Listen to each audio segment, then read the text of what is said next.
Hello everyone, Zain with you, and today I'll show you how to use Verizon app correctly.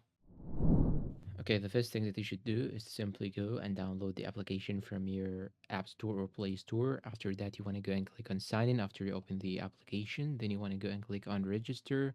After that, here you have these options. You'll have to go for the first one, mobile and 5G home. Then you'll have to provide your Verizon mobile number to create an account.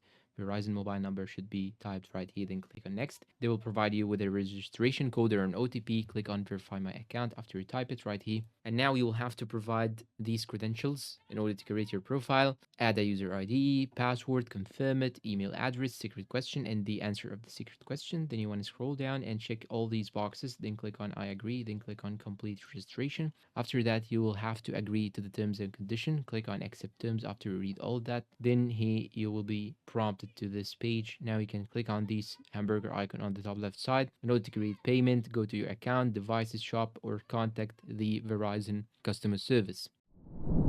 And that's all for today's video. If you find it helpful, please support us with like, subscribe, comment, share. Thank you for watching and goodbye.